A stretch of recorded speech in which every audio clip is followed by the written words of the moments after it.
Oh, sorry, family. Damn, is that loud? Do I need to cut that down some? Oh yeah, dude. Boom, boom, boom. Family, glad to be back with you. I know you can hear me, but you can't see me. But we gonna get our lives together. Okay, here we go. We in business. So glad to be back with you. I think we actually might be on TikTok accidentally. I couldn't find it. Oh, there we go. All right, let me cut down some of these volumes. I know the mics is working. If you're on TikTok, I can't see you. And you're lucky. I think I seen Liberty check in, but you're lucky. Because I definitely didn't mean to be on TikTok. Because you know, every time we go on TikTok, we get banned the next day. So maybe book club would be safe. Because we know Tuesday night, all those discussions about healing, TikTok ain't with it. I got to get up there and shake my butt or something like this.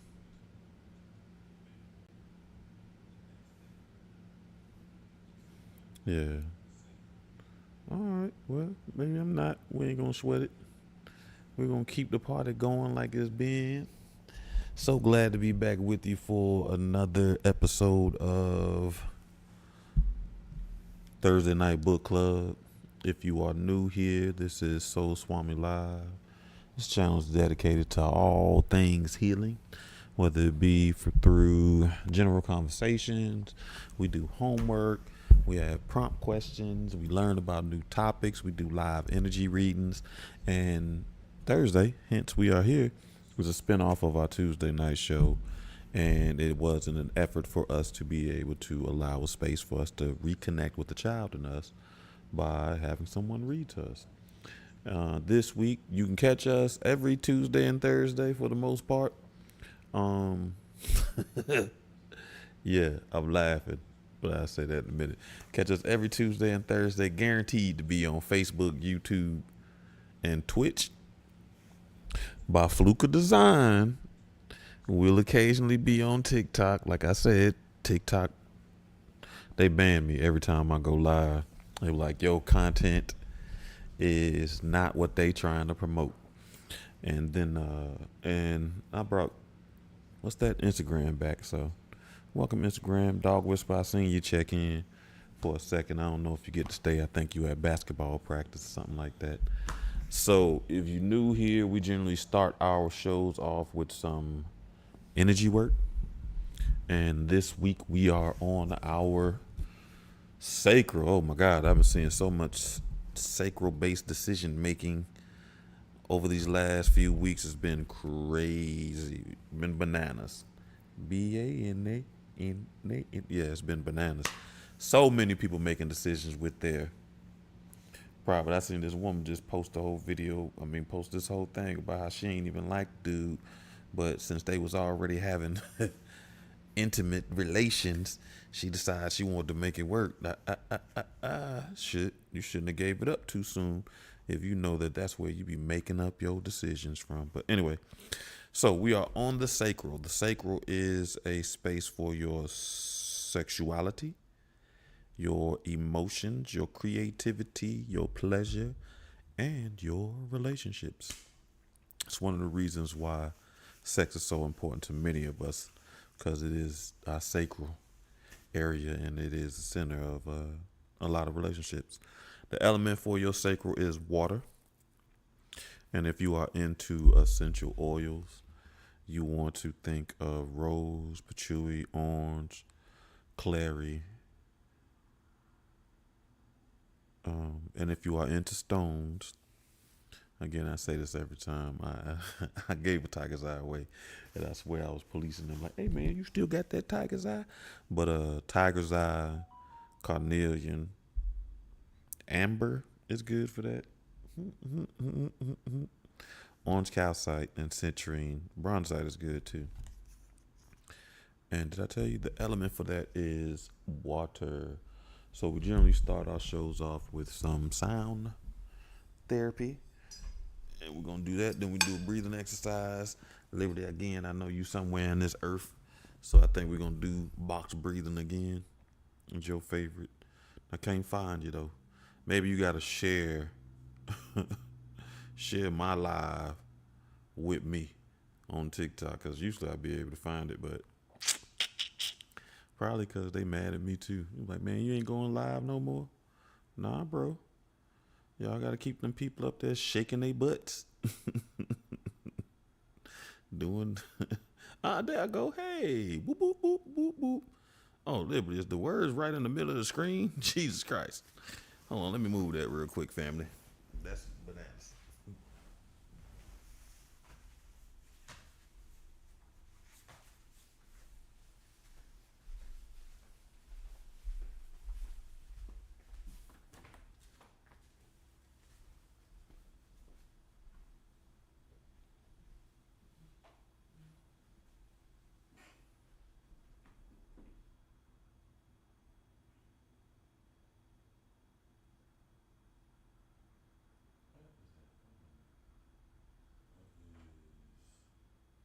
Chat box.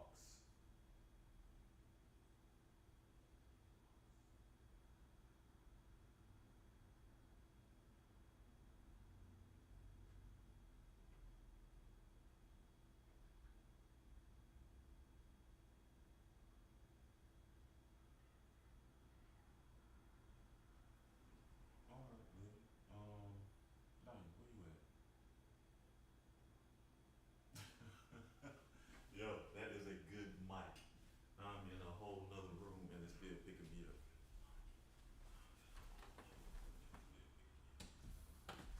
Let me tell you something.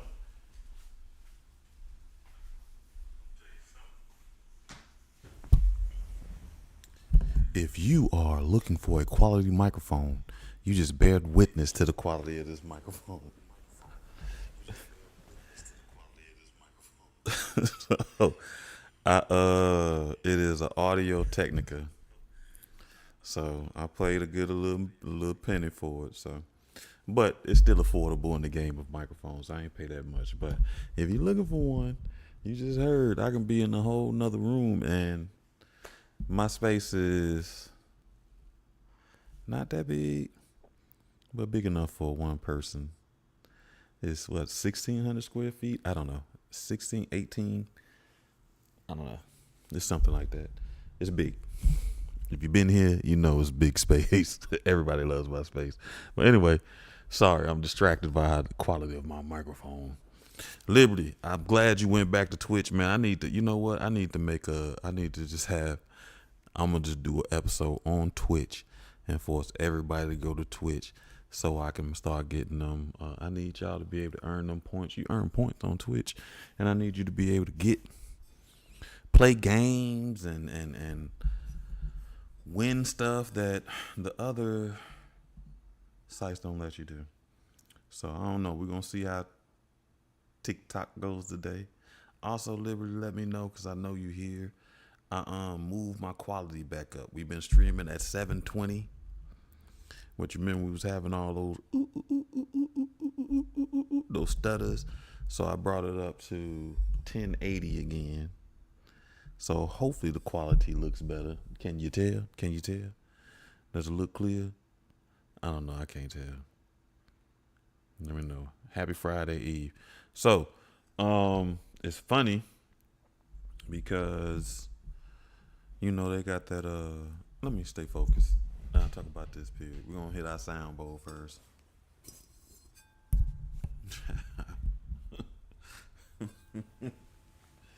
I know how good that mic is.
Where you at? Boop, boop, boop, boop, boop.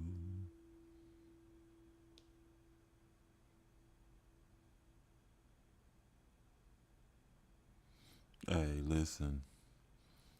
Um, Let me tell you how it accidentally happened. So,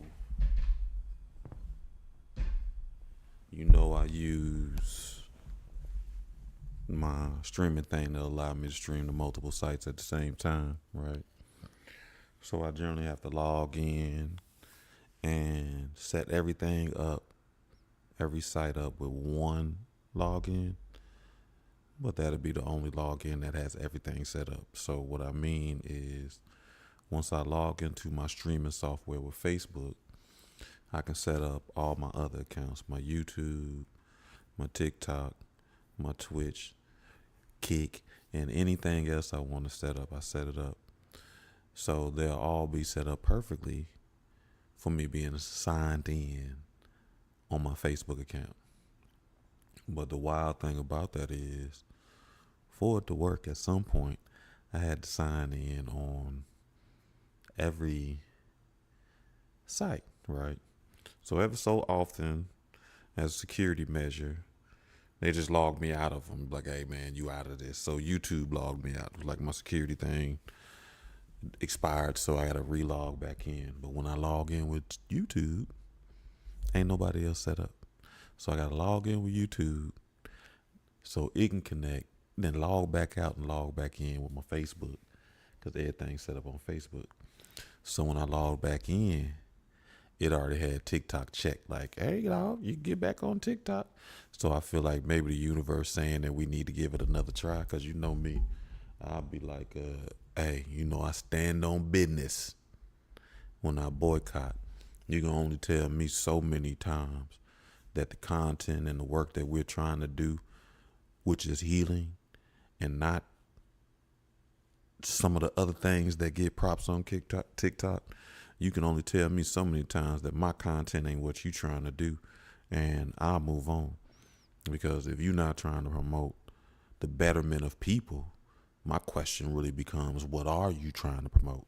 So, by the luck of the draw, and maybe by the intentions of the universe, TikTok was already checked on, and I ain't even know it. Because had I paid attention, I'd have been like, oh no, let me uncheck TikTok.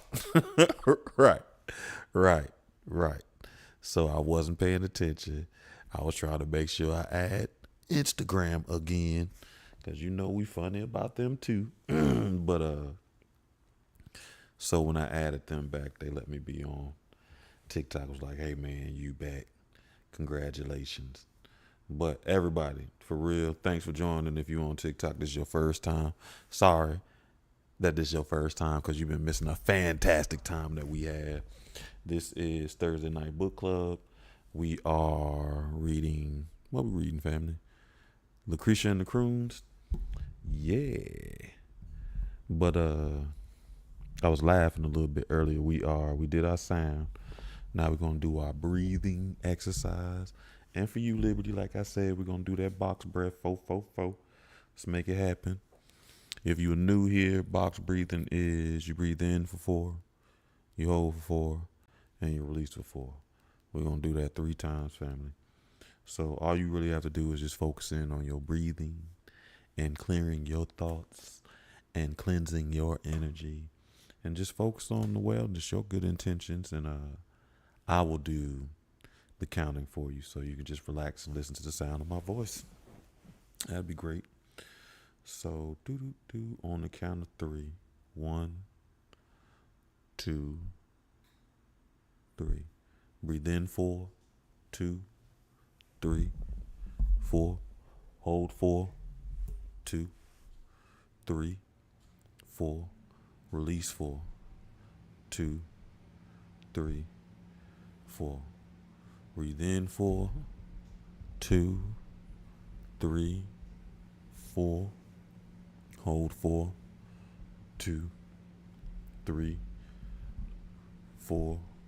Release 4, 2, 3, 4. Breathe in 4, 2, 3, 4, hold 4, 2, 3, 4, release 4, 2, 3, 4. And for our visualization, we're going to keep it simple this week. It is water. So I want you to imagine yourself interacting with some water, standing in a body of water, swimming in a pool, splashing in a creek.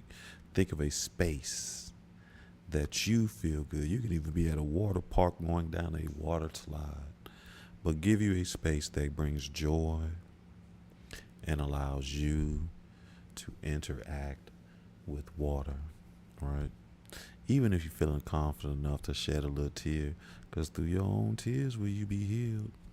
Now, as you interact with that water and you feel it strengthening you and removing the worries and stresses of the day, I want you to repeat these affirmations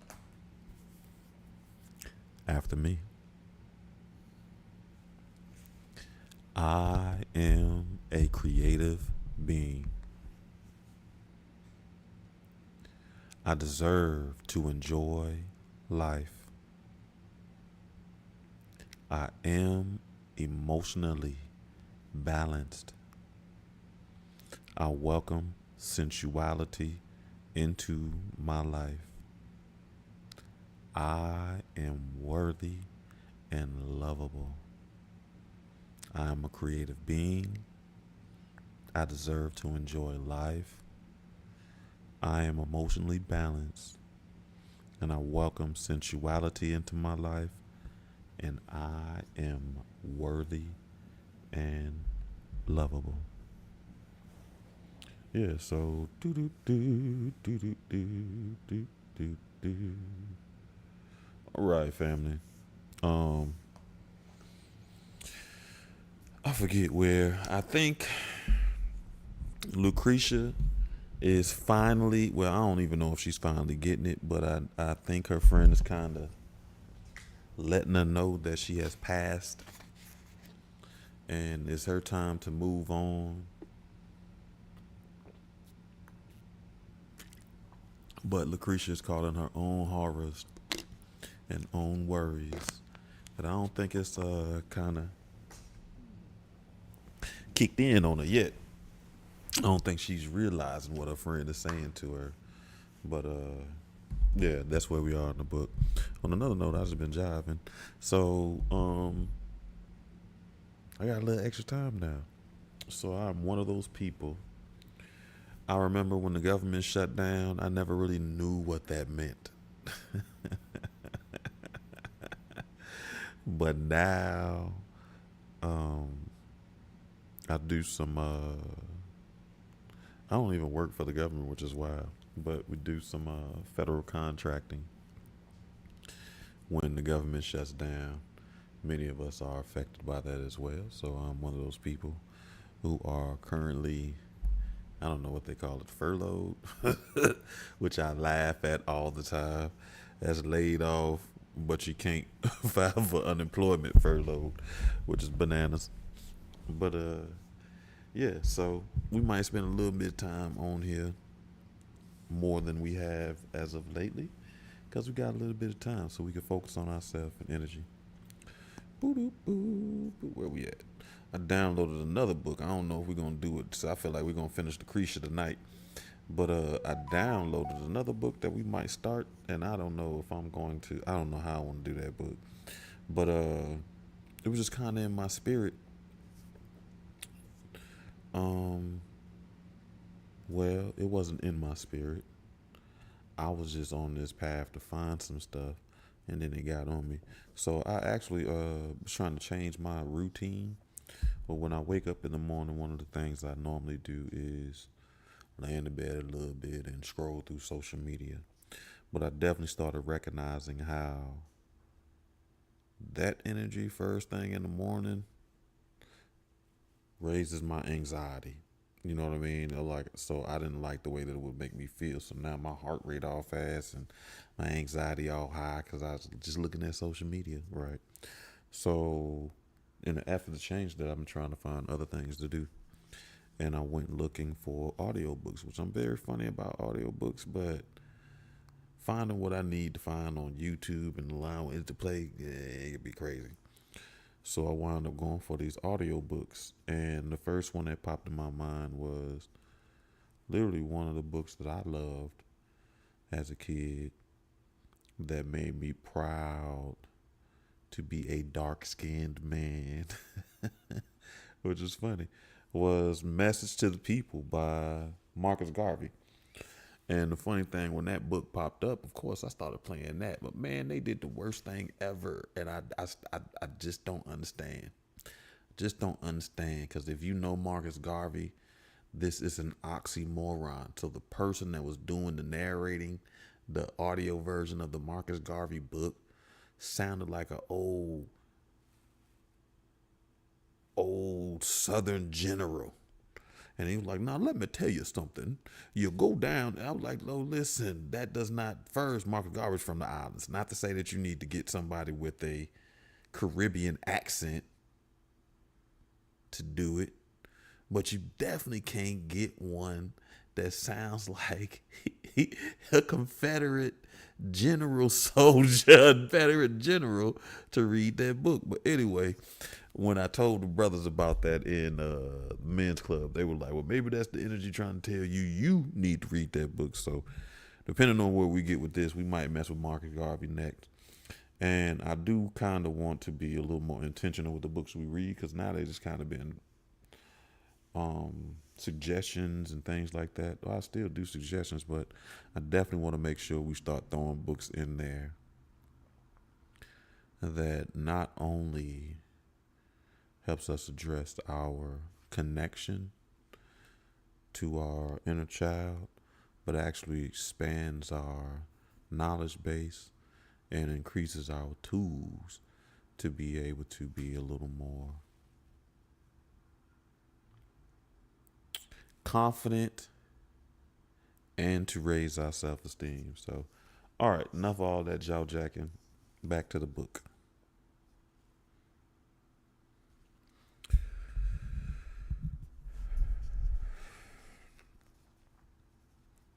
"That's where I'm going," Sonny said.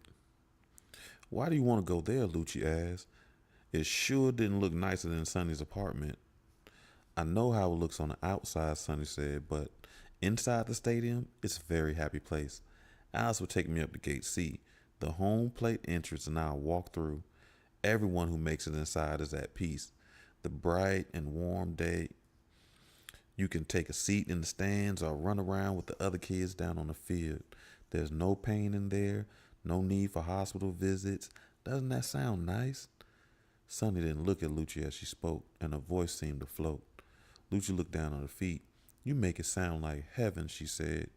"That's how Alice described it," Sonny said, "but she calls it Shay."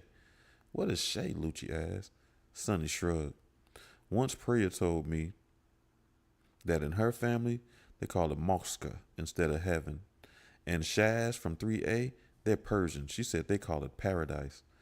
Lucci worked hard to choke down her feelings of jealousy at the idea that Sonny had been having conversations like that with Shaz, or worst of all, Priya, when Lucci wasn't around. When had that been? Where was Lucci when all this was going on? Why hadn't she been invited? She didn't even ask any of those questions. Instead, she got snappy about the conversation at hand. That still doesn't explain what the hell Shay means. "Maybe Shay is how you say heaven in Queens," Sonny offered. Alice had climbed out there as well and sat cross-legged behind the girls. She looked out over their heads at the stadium at Shay. Lucci leaned in closer to Sonny. "How come you can understand the sound she makes, but I can't?" Sonny's eyebrows squeezed tight. "What do you mean? She's talking. That's how I understand her." "She's not talking," Lucci said. "She's always just grunting and stuff." Sonny swayed like she's been pushed. She looked back at Alice. Then Sonny looked at Lucci again. "If I understand her and she understands me, then maybe you're the one that's in the wrong place." "I'm with you," Lucci said quietly. "That's where I want to be." Lucci's vision had become blurry with tears. Her nose turned stuffy, and she heard herself sniffling but couldn't stop. I want to tell you what happened to me, Sonny, began, so you can understand. Sonny grabbed Lucci's hand and held it gently. Right after I gave you those cigarettes, I leaned out and watched you go into your apartment. You were moving so fast. Then my grandmother came and got me.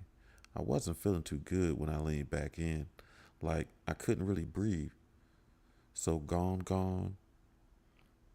Took her gone. Okay, I guess that's what she called her grandma. Wow, we don't know that. So gone took me to my bedroom. She put me down in bed and went to call the ambulance. I was on the bed and my chest started hurting a lot. I knew you were waiting for me downstairs, so I tried to get up, but all I did was roll off the bed. I fell right on my face, kinda hard, and I was there on the floor. I still couldn't really breathe, and my eyes would just seem like they slammed shut. And when I woke up, I was here in the park. I've been here ever since. It feels like I've been here a couple of months, but I'm not sure. I knew you were going to come. I felt it. And I felt like I had to see you before I could go. It was almost like I had to wait for you, or else I couldn't go to Shay. Lucci squeezed Sonny's hand back. But I just saw you today. All that stuff on the fire escape was like 2 hours ago. Sonny almost choked in shock. 2 hours? She pulled her hands out of Lucci's. She held her neck delicately. It's only been 2 hours, she muttered to herself. Now it was Sonny's turn to cry, but she didn't sound sad, really just exhausted. Lucci brushed Sonny's face, wiped at her tears. She shivered when she felt the skin, which was already quite cold. I'm not ready to let you go, Lucci told her. Alice made a low, thoughtful sound, almost like a cow mooing. Sonny's mouth dropped open slightly. Then she smiled. You think so? Sonny asked.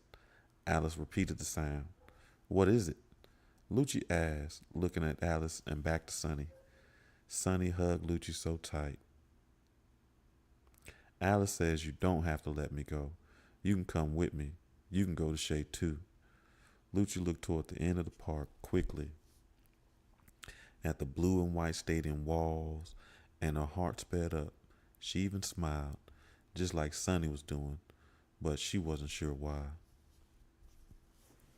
Chapter 12. From the moment Alice's offer was made to Sonny, couldn't stop talking. What was she talking about? Lucci couldn't really say. It seemed like she was making a plan for what she and Lucci would do once they reached the stadium. Once Alice got them to Gate C, once they entered Shay, Sonny guessed that what they would find in that paradise, what they would do there, together forever. At least that's what Lucci thought Sonny was talking about. She couldn't be sure because she couldn't make herself focus, make herself really listen. She had this ringing sound playing right behind both ears, and with each moment, the ringing got louder. You can come with me. Alice crept over the edge of Europe with her back to Sonny and Lucci, who followed behind. When they reached the end, Alice looked over her shoulder and grunted at Sonny. Sonny came closer and climbed up on Alice's back, wrapped her arms around Alice's neck, then looked back at Lucci. Climb on.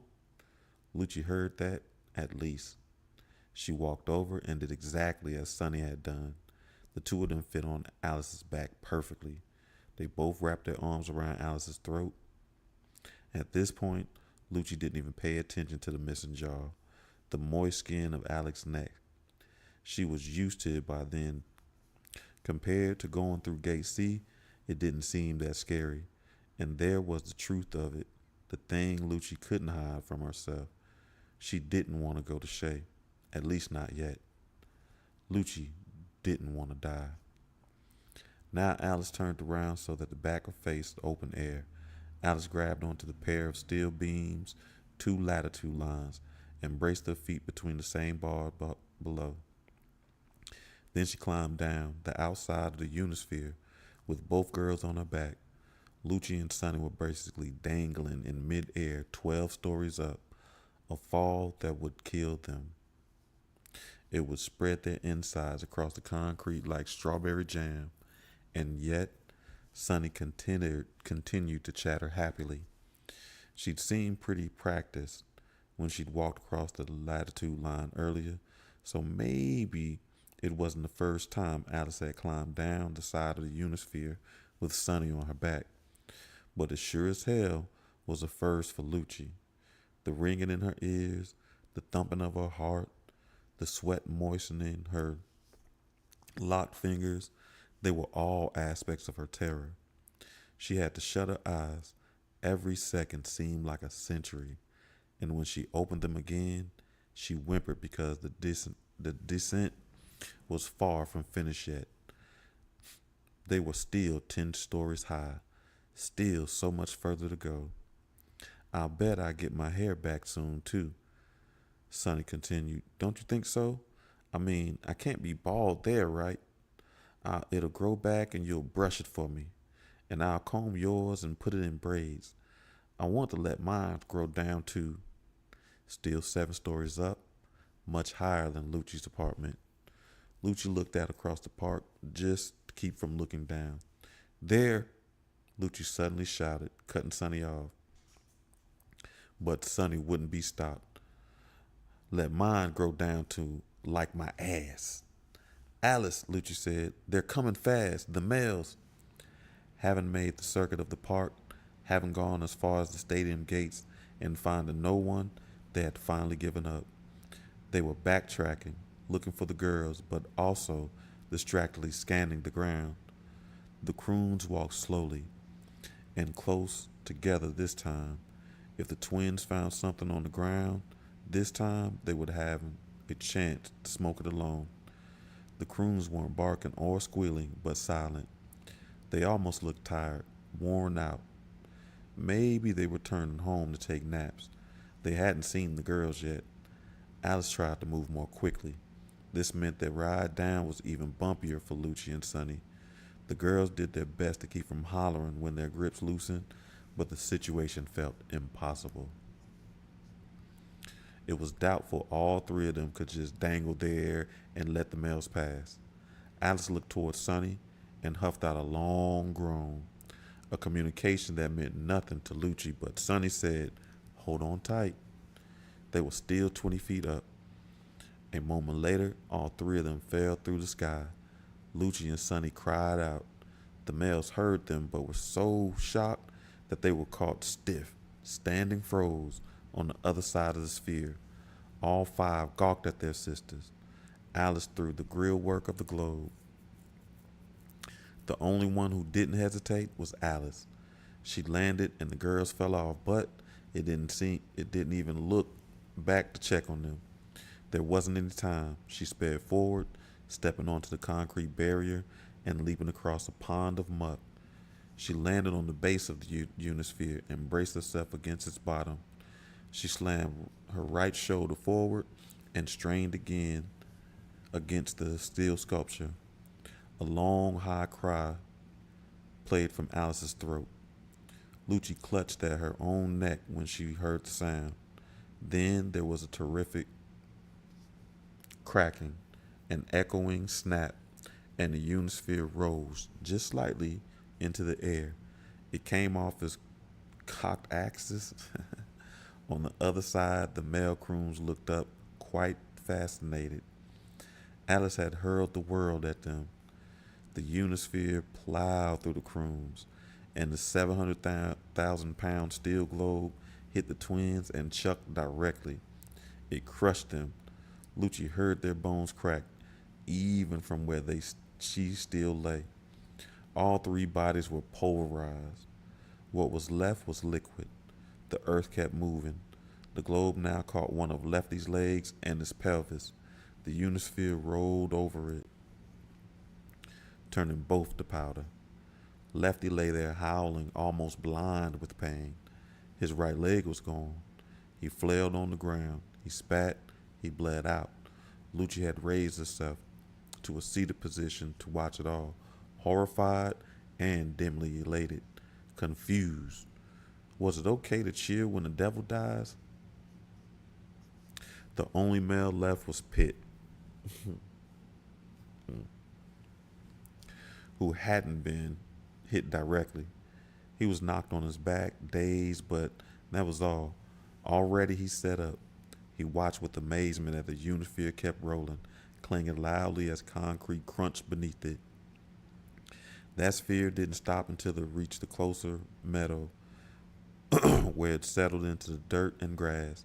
It stopped after a moment. Holy shit, Sonny shouted, pointing at Alice, who was already climbing back over the concrete barrier to get the girls. Holy shit, she repeated. Sonny couldn't stop marveling over Alice's triumph, but Lucci couldn't stop staring at her friend, possibly the best friend she would ever know. Lucci stared as if she were focusing for a snapshot of Sonny, something to remember the girl by. Lucci hadn't realized she'd made a choice, a decision about what to do next until right then. Lucci took off his mother's wig and walked to Sonny. Lucci set the wig delicately on Sonny's small head. Sonny looked up at it, surprised. My mom will get worried if I don't come back, Lucci said. Sonny nodded and made the wig slip forward, almost over her eyes. Lucci was about to adjust it when Alice's big hand pulled it back into place. Lucci looked up and smiled at Alice. Then she felt a throb of regret. She had given Sonny her mother's wig, but what had she given Alice? Alice who'd saved her a half a dozen times in here. Alice who looked like a monster. Alice who wasn't a monster anymore.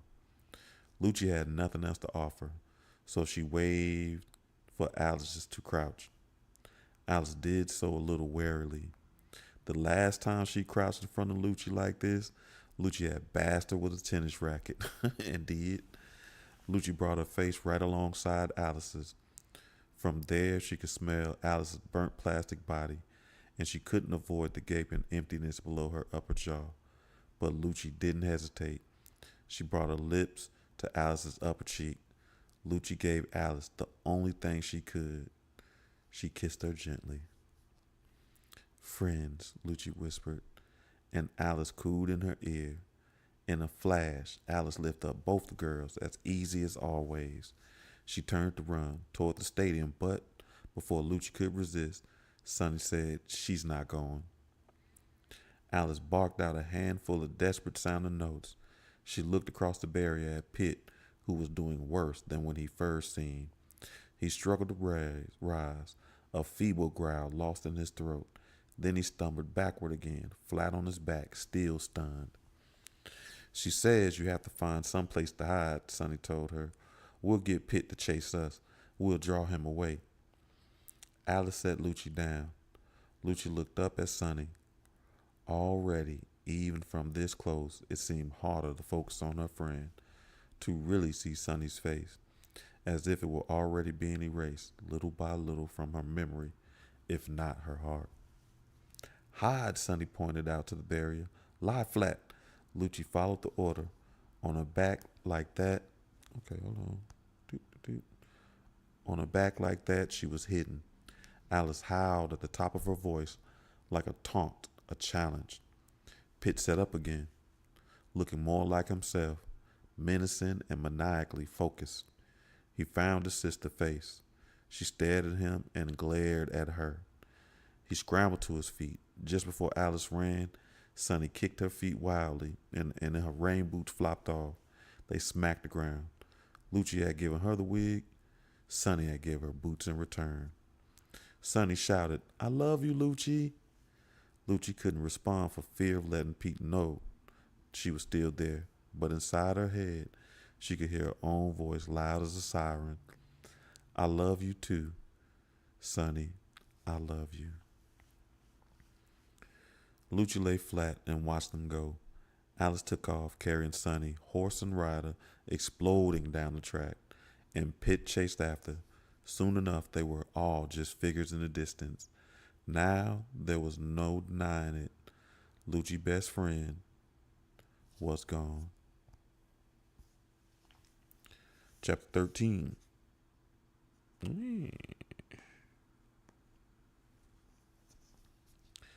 Lucci finally got the courage to sit up and look around. Even though she seen Pitt trailing after Alice and Sonny, she hadn't entirely believed it was true. After all, this place was kind of a nightmare, and in nightmares, the worst can always happen. She half expected to find Pitt standing on the other side of the murky pond when she sat up, an evil smile below his dented skull, but he wasn't there.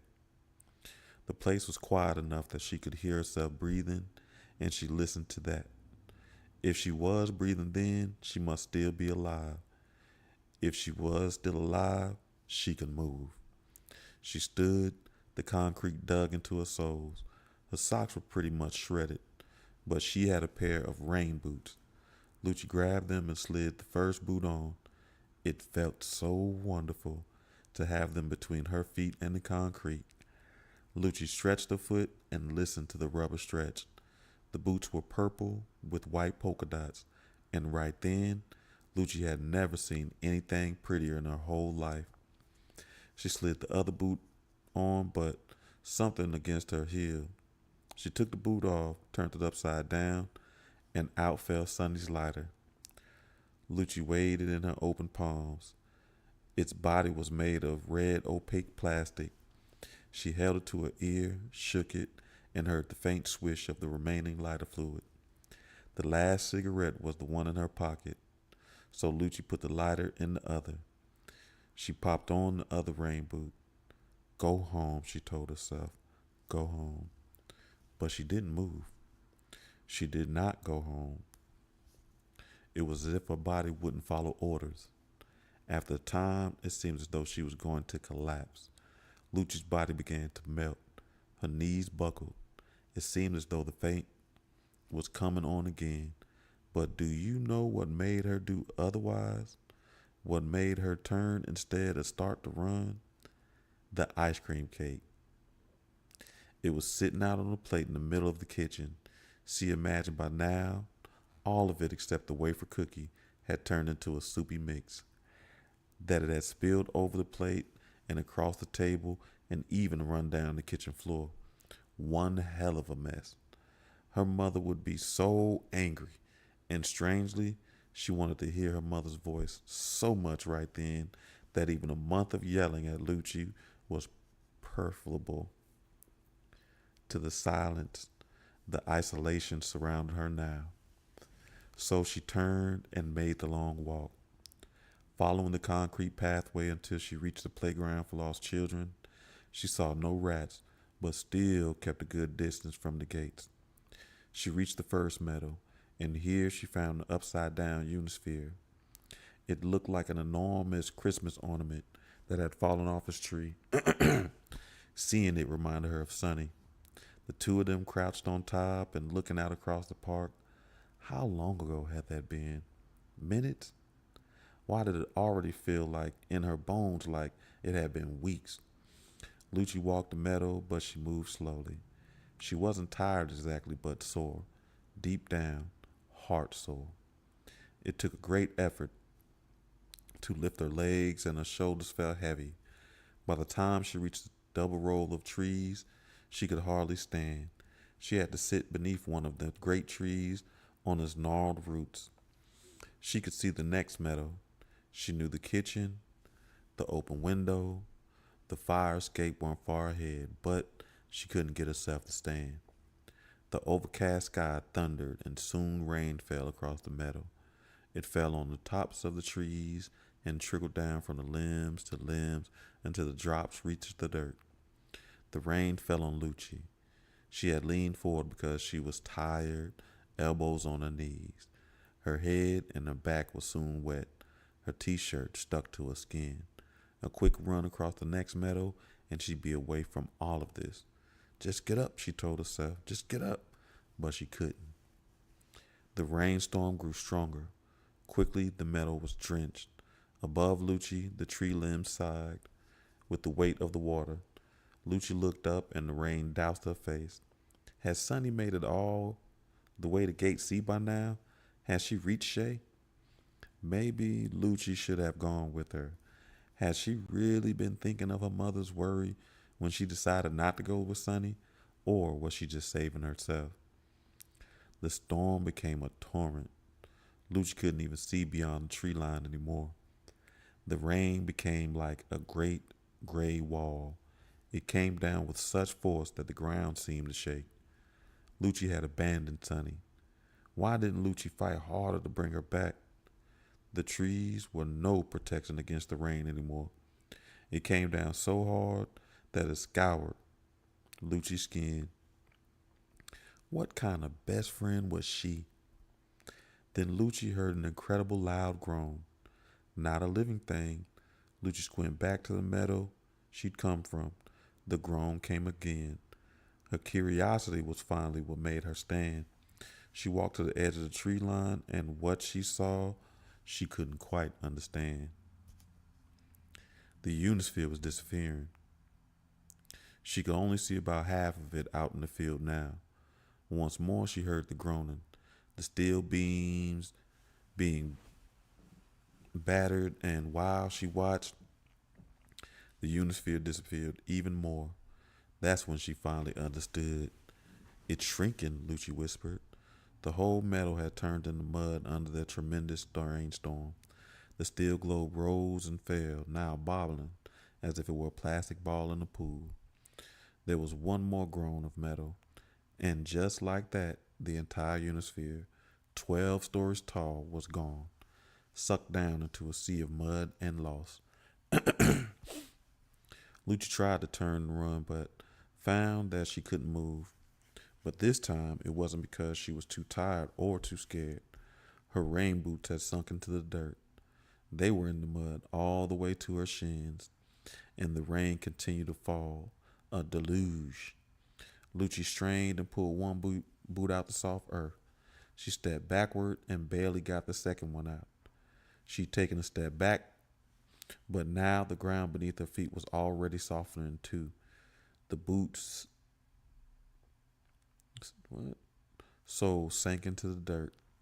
If she stayed in one place, she'd be up to her shins in minutes.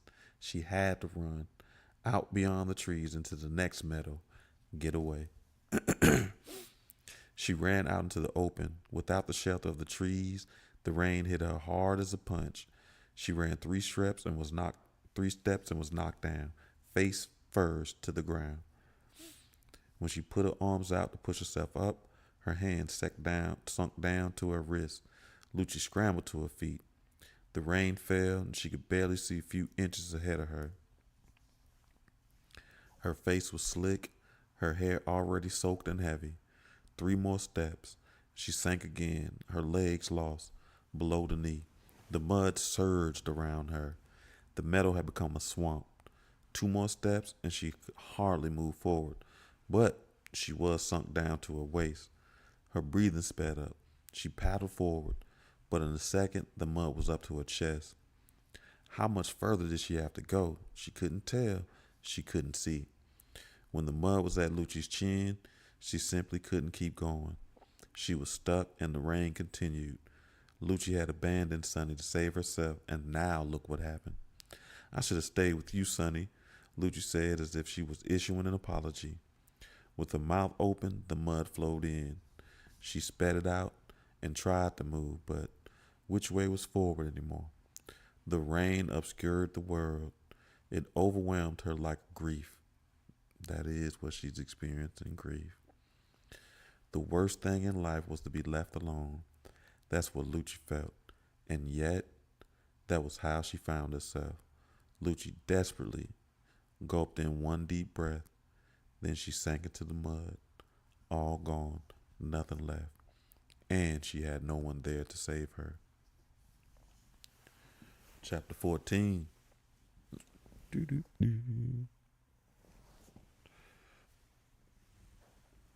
Lucci floated in the darkness, using the technique Sonny had shown her while trying to smoke.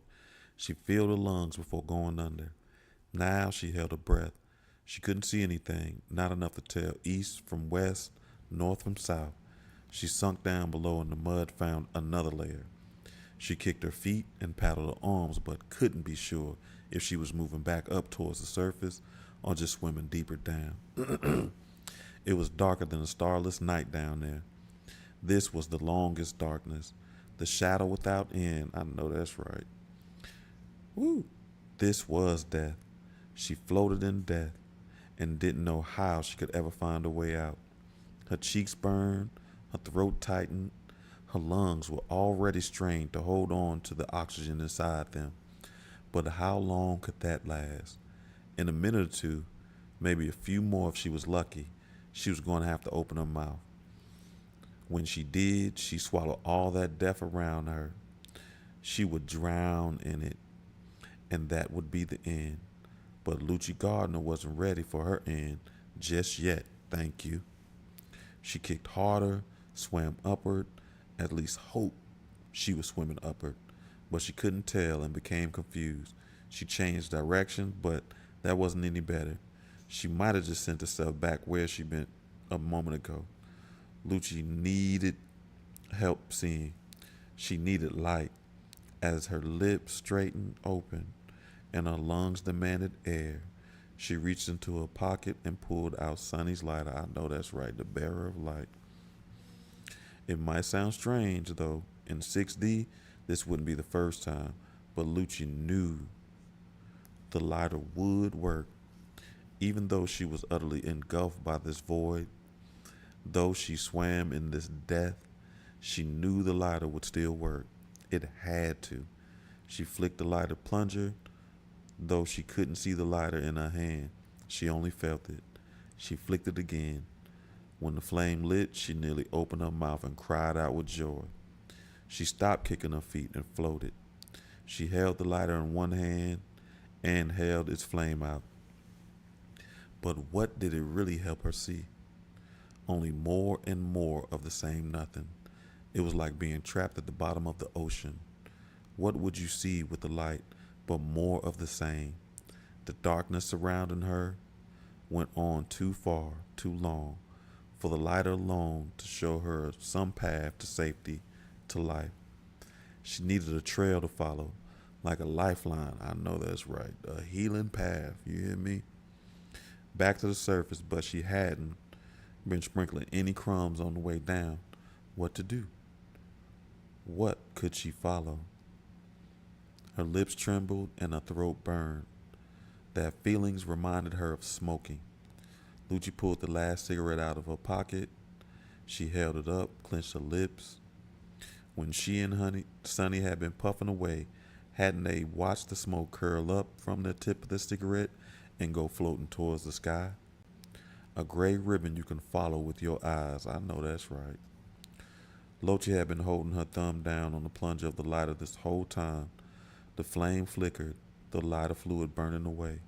Quickly, she brought it to her lips, and with what was left of her life, she inhaled until the tip of the paper globe. A trail of smoke appeared. It was wispy and thin, but it was there. Lucci's vision began to blur, but she concentrated. She just needed to see a way the smoke would move up or down. That's all she needed to see so she could follow. She strained to stay conscious, watching until she saw. The smoke floated sideways. She was disoriented that she'd been swimming east to west, not north to south.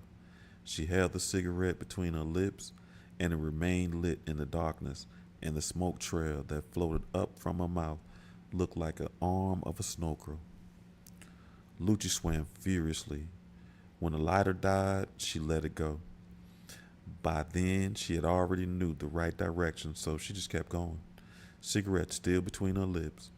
When she lifted the void, her ears popped. And change in atmosphere. The void fell away, and she was in the mud again, and her heart strained so hard that it promised to burst. She kicked and kicked. Her arms felt like they'd break from all her paddling. She lost the last of her strength, and her mouth opened wide. Lucci broke the surface of the muddy water and saw a gray sky. The rain had stopped. She gasped. She inhaled. She breathed. Thank God for cigarettes, she thought. The last one had saved her life. She laughed so loudly at this thought that Sonny probably heard her all the way in Shea. Without the rainfall, the mud already felt more solid below her. She trudged forward through the mud, With each step, the ground was drying rapidly, becoming further firmer, the solid under her feet. Lucci spat out the last of the cigarette. Lucci climbed out of the earth. Chapter 15. Where we at?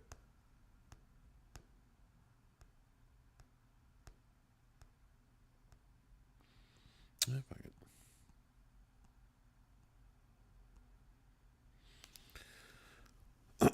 Lucci moved across the last meadow quickly. She found the living room wall and slapped at it like it was the side of a favorite dog. She reached the hole, the one Pitt had bashed open when he first chased her. Lucci wanted to climb right through, but she was too big. Lucci tapped at the living room wall, making her way back towards the walkway that would lead her around to the kitchen. A great screech rang out behind her. Lucci whipped her head back. In the far distance, she saw the grounds had returned to the way it had been before the rain. The meadows of half-dead grass, the row of trees. From Lucci's position, the trees appeared small, and even smaller was the figure lumbering out between them. It was so thin it screeched out again. The figure staggered forward, trying to run, but clearly weak, maybe injured. It failed and pushed itself up.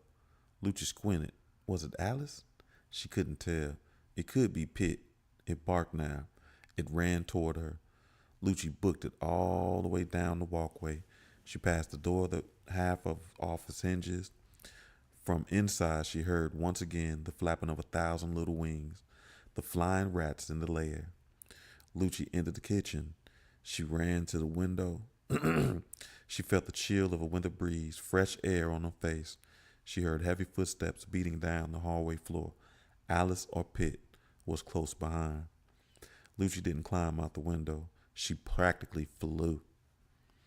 She was on the fire escape in a t-shirt and jeans in December and didn't feel the cold. She was too zapped with terror. She was hardly able to climb down the fire escape steps. She slid. In the periphery of her vision, she saw a figure fill the window, but she didn't look back. Lucci was gone. Lucci reached her apartment, climbed through the window, slammed it, and locked it. She rolled the security gate shut. "Mom," she called out. "Mom!" No response. Lucci walked into her mother's bedroom, then back to the kitchen. She peeked inside the bathroom, empty. When she entered the living room, she held her breath, expecting to find herself back in the meadow, staring down at the promenade of trees, lost inside 6D yet again. Instead, she saw only the dining room table, the sofa pushed back against the wall, the television sitting in the big entertainment unit, and her green bike still upright. Everything exactly as she'd left it. The apartment quiet and empty. She clapped once with relief, and the sound seemed so loud. Lucci returned to the kitchen. She saw small brown footsteps on the floor. They were hers. She'd tracked mud inside. That would have to be cleaned up, but not just yet. The last bit of her birthday cake was still sitting out on the plate. She'd expected it to be nothing more than a puddle of sludge by now. Instead, it was only partway melted, as if she hadn't been gone long at all. Sonny's blue cap sat on the table too, right where she'd left it. She picked it up and held it to her forehead, and Lucci wept. Chapter 16. Lucci's mother came home an hour later. Lucci was in her mother's bedroom, down on her hands and knees. She had a sponge and a dish towel, and she'd just finished scrubbing away the cigarette ashes she'd vomited earlier. By the time Lucci's mother hung up her coat and pulled off her shoes, Lucci was in the kitchen squeezing the sponge dry, then running it under the water and squeezing it dry again. She didn't want there to be any ashes left. She already wiped up all the mud she tracked in through the apartment, had already washed away the mud off her jeans and t-shirt in the bathtub. They were in the hamper. Then her mother was in the kitchen. Lucci couldn't believe how happy she was to see her mother. Suddenly she felt weightless. Lucci hugging her around the stomach and didn't let go. Her mother leaned into the hug, patting her daughter on the neck. "You changed your clothes?" her mom asked. "They got a little dirty," Lucci said. The rain boots, also washed off, were under Lucci's bed. The knit cap lay under Lucci's pillow. "You two must have had some fun," Lucci's mother laughed. "Is Sonny still here?" Lucci pulled away from her mother, looking into the woman's face. Sonny's gone, Lucci explained. Her mother nodded, but clearly didn't understand what Lucci was trying to tell her. Lucci's mother took out some diet soda and grabbed a tray of ice cubes from the freezer. She saw that last bit of birthday cake on the table, still on the plate. You and Sonny didn't want to eat it? Her mother asked. We were too busy, Lucci said. You can have it. Her mom cracked the tray, scooping out 2 ice cream cubes for a soda. I ate too much already today, but it seemed like a shame to waste it. I wish you had shared it with someone. Lucci looked over his shoulder. Louis came back? Ha! He was so mad at me he wouldn't even stay at the lawyer's. I met with the man by myself. Lucci picked up the ice tray and put it back in the freezer. Oh, but the lawyer was a bastard? Lucci's mother said absently. She wasn't really talking to Lucci, just out loud. She gulped the soda, and his secretary rude and dressed badly, like a whore or something. Her mother left the glass on the table and walked into the bedroom. Lucci picked up the plate with the last bit of birthday cake. Her mother's suggestion was a good one. She should share it with someone. She pulled back the security gate, lifted the window as quietly as she could. Lucci crept out on the fire escape. She climbed toward the 6th floor. She held onto the fire escape railing with one hand. Lucci peeked at the 6th floor window. It was open. The kitchen stayed dark. Lucci listened for life inside, but all she heard was traffic of passing cars down the street, the voices of kids calling each other, and soon her own name. Lucci? It was her mother, and she sounded pissed. Lucci set the plate of cake down on the fire escape landing, right outside the window of 6D. Her neck prickled with the heat of fear, and her heart bumped violently as she got close. As soon as she let go of the plate, she snatched her hand back. Lucretia? No time to linger. Lucci hurried back down to her place. She was through the kitchen window just as her mother stepped out the bedroom. Her mother carried one of the 2 bare foam heads. What did you do with my wig? She shouted. Lucci stood there, looking almost bashful. I gave it to Sonny, Lucci said. Her mother watched Lucci quietly. Her lips were clamped tight, holding in rage. I went upstairs, Lucci said. Sonny didn't come down, so I went looking for her. Mom squeezed the foam head's neck tightly. What does this have to do with my wig? I was wearing it, Lucci said. She grabbed the back of the chair for balance. Then she told her mother everything. Climbing up to 6D, being yanked inside, finding a park inside the living room, running from her life as the Kroons pursued her, the playground of lost children, the flying rats, Sonny's rescued, Alice, the muddy meadow, swimming in the void, absolutely all of it. Well, almost all of it. Lucci left out the cigarettes. When Lucci was done, she and her mother were sitting at the kitchen table. Her mother cradled the foam head in her lap the whole time. When Lucci was finished, she felt relieved, even happy. Certainly her mother could understand after all that why giving the wig to Sonny had been so important. I don't know what to say, her mother said. Say you're not mad at me about the wig, Lucci offered. Her mother looked down at the foam head. Her movements were slow and stunned. I'm not mad about the wig. Lucci nodded happily, relaxed in her seat.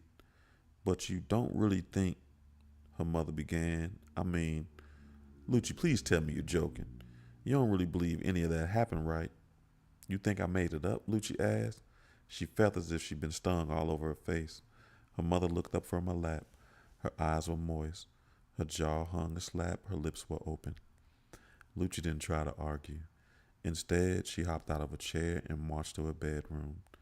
When Lucci returned, she held Sonny's blue cap in one hand. Well, then, how did I get this?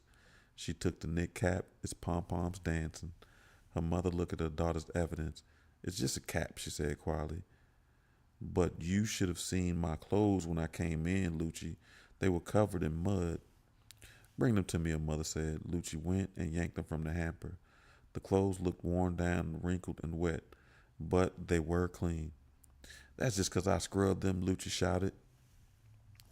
Lucci's mother touched the daughter's forehead with the back of her hand.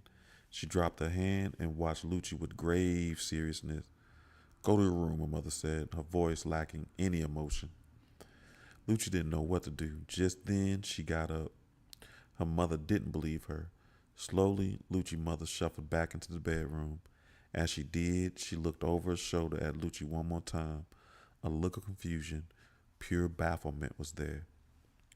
Lucci turned to the kitchen window. She was about to close it, but before she did, she leaned her head out. Her mother's doubt seemed to infect her. Could she really have made all this up? She looked to the sixth floor just in time to see a long, narrow hand reached out from the apartment. Lucci knew the hand. It was Alice. I hope you like it, Lucci whispered. In another year, at the age of 13, Lucretia Gardner would be diagnosed with bipolar disorder. Over the rest of her adolescence, she would see many different doctors and be admitted to a number of different mental hospitals in Queens. In the first year of her illness, Lucci's mother would tell her the admittance staff about the time Lucci claimed to have battled monsters inside of a park inside of apartment D. To her mother and the doctors, this counted as clear manifestation of mental illness, an apt-up delusion, a trick of a troubled mind. Lucci learned to stop arguing otherwise. Folks like that could never be convinced. Sonny's death was no delusion, though. Neither was Lucci's grief, which lasted a year. The doctors and her mother, and later even her brother, dismissed Lucci's story, but she never doubted that it was true. Lewis had turned out to be right about one thing, however. Being young didn't protect anyone. Horrors came for kids too. She understood that now. But that didn't have to be the end of the story. Because of Sonny, so much joy had come for her as well. After Lucci saw Alice take the cake, she closed the kitchen window. She shut the security gate. She went to her room just as her mother had told her to do. She lay down in bed. Sonny's blue cap was tucked under the pillow. Keeping it close comforted Lucci. That night, she slept a good sleep. In her dream, there were no monsters, only friends. And family. Boop, boop, boop, boop, boop, boop. That is the end of the book. That was interesting. I know that was an interesting story really about loss and grief and passing through it. And yeah, old girl had to get a little bit of help. Had to do some little bit of therapy. Had to do a lot of stuff to try to help her get beyond what she had experienced. But am I frozen? Oh no, I'm just frozen on that because I hadn't used it in a minute. But anyway, family, I hope you enjoyed that book. I don't know what we're gonna do next week. We're probably gonna do Message to the People, some Marcus Garvey, so I can put some meat up on these bones. But I appreciate you. I hope you have a fantastic weekend. Do something fun. Take a break. Don't let the stress of life get the best of you where you don't feel like you deserve to do good things. Get out and do something fantastic. Boswell, bro, thanks for stopping through, man. I know you must be bored. Hey, man, I'm over here trying to get my life together, so I'm going to be outside soon. I said I was part of that layoff, so I got to make sure I ain't spending my money on fast cars and loose women. Joke, in case you're not here. I don't spend my money on fast cars or loose women. For real. But my man Boz, he know. But again, family, I appreciate you. And I hope you have a great week. I hope to see you here back Tuesday, where we will be. Did we finish up? I think we should have finished categorizing the 25 generational curses we were able to identify, categorizing them in which body they affect: mental body, physical body, emotional body, or spiritual body. And next week we will be drawing the direct connection to what the blessing for that curse is supposed to be, because We only feel it's a curse because we lost sight of what the gift really is. And we focus so much on the burden. And since we focus on the burden, we deal with the burden of it. So we're going to make sure we were able to focus on the blessing so that we can manifest and live in the blessing more than the burdens, right? So if you can't make it Tuesday, I hope I see you back here next Thursday for another episode of Soul Swami Book Club. Again, I appreciate you. I value you. And thank you for sharing some of your time with me. Peace, family.